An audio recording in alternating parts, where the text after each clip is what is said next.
Okay, this is the first step for a cupcake box. I'm going to try to make the base out of a slab. You need to get a slab rolled out that this can fit on, and I need it the thickness of these dowel rods. So I'm placing the clay in between the two dowel rods, and I'm going to make sure the dowel rods stay underneath my rolling pin. And now I'm going to roll. Notice that I'm putting my hands on the top of the rolling pin instead of the handles. I find I get more leverage that way.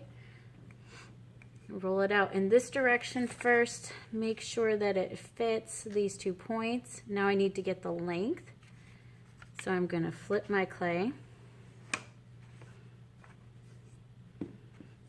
Put my dowel rods back. And roll this direction. If your clay is too stiff, you might need to get fresh clay out of the bag. Okay, I can feel the wood underneath the rolling pin, so I know I'm good to go. I can remove my dowel rods. Place my template on it. Smooth it on so it sticks, and I can cut this out with a needle tool. There we go. Now, if you didn't roll it out to an even thickness, you are going to have trouble. So if you see real thin spots especially, this cupcake bottom won't be able to hold up the top. It's just not going to be able to hold up the weight. So make sure those dowel rods stay there. I'm going to cut this off.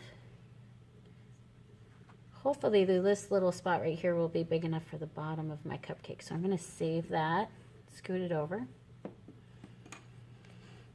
Now I'm going to take my dowel rod and I'm going to impress the lines of my cupcake. Some people decide to put like polka dots or something on their wrapper instead, but I like how this mimics a cupcake wrapper, how it zigzags in and out. So I'm just using it as a stamp, making sure I change the angle, like it's coming out from a center point. Okay. Next, I'm going to push down on this end and push down on this end. I'm trying to make those a little thinner just on the ends, because when I pick it up,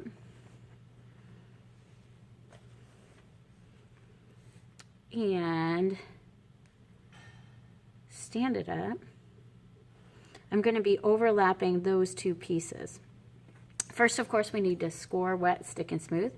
So I'm going to crisscross some hatches. You guys have a nice scoring tool, but I don't have one at my desk, so I don't have one. So I scored the one side. Now it's going to hit here.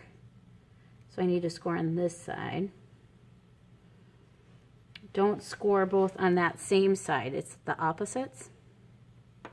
Now I'm going to take a little water, and I'm just going to wet the scoring.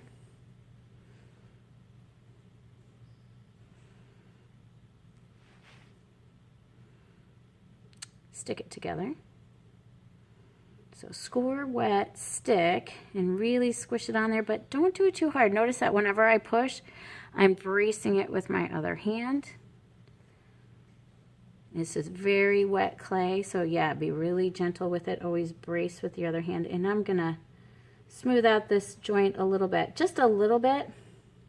When this is harder, more set up, I can smooth that out more.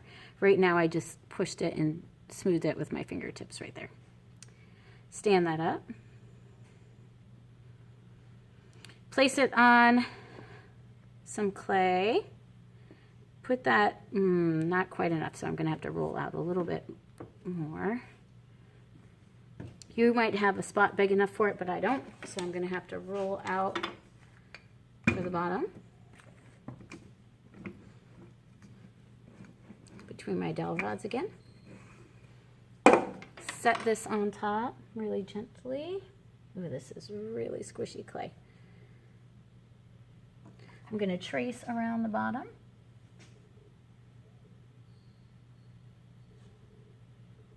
Remove my cupcake.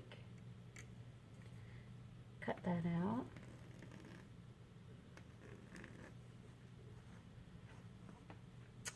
score right here.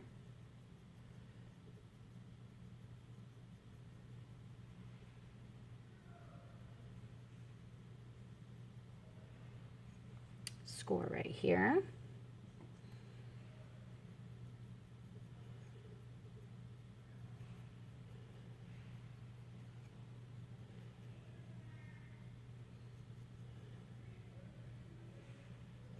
Wet it.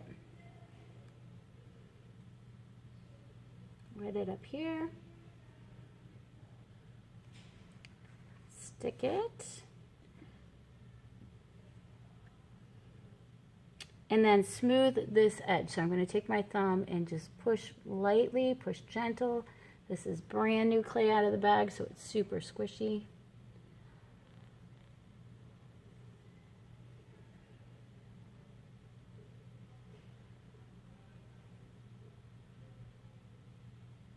Okay, got that smoothed down. Now you need to let it set for a while till you can make that perfect. Gave it a tap because one side was a little higher than the other. By tapping it a little, it evens it up. All right, I'm going to let this set, and then I'm going to have to make a lip in there that my top of my cupcake is going to sit on. But we can't do that until this clay is less squishy. So it needs to set up until tomorrow.